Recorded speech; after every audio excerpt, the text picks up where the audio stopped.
J'ai dû demander une autorisation pour avoir un enfant. Je me souviens du jour exact. Nous étions assis à la table de la cuisine. Ma femme tenait le formulaire numérique entre ses mains. Un simple écran, une simple demande. Mais derrière, une décision qui allait définir toute notre vie. Depuis la loi de régulation démographique, plus personne ne peut donner naissance sans validation gouvernementale. Ils disent que c'est pour sauver le monde.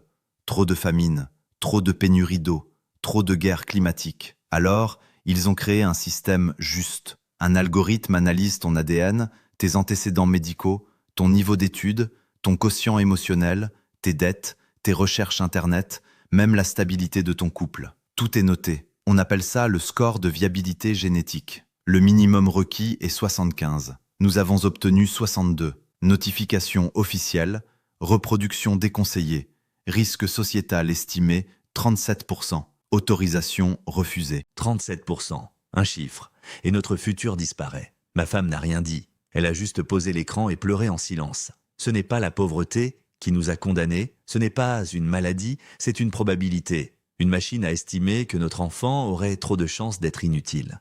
SIG. Les semaines suivantes, j'ai commencé à chercher des solutions. Il existe des cliniques clandestines, des médecins radiés, des grossesses non déclarées. Mais les contrôles sont partout. Les drones thermiques détectent les anomalies hormonales, les assurances signalent les variations biologiques. Les voisins sont encouragés à dénoncer. Un soir, ma femme m'a regardé et m'a dit « Et si on le faisait quand même ?» Nous savions les risques. Amende massive, stérilisation forcée, réhabilitation comportementale, mais le désir d'avoir un enfant est bien plus fort que la peur. 2 mois plus tard, elle était enceinte. Nous n'avons rien dit. Nous avons vécu dans le silence, dans la peur, dans l'espoir. Puis un matin, à 6h12, la porte a explosé. GASP, unité de contrôle démographique. Ils étaient calmes, professionnels, polis.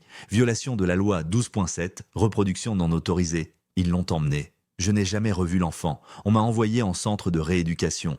On m'apprend que la reproduction doit être rationnelle, optimisée, calculée. On m'explique que l'amour n'est pas un critère suffisant. Mais chaque nuit, je me pose la même question. Si une société décide qui mérite de naître, sommes-nous encore humains ou simplement un programme à optimiser ?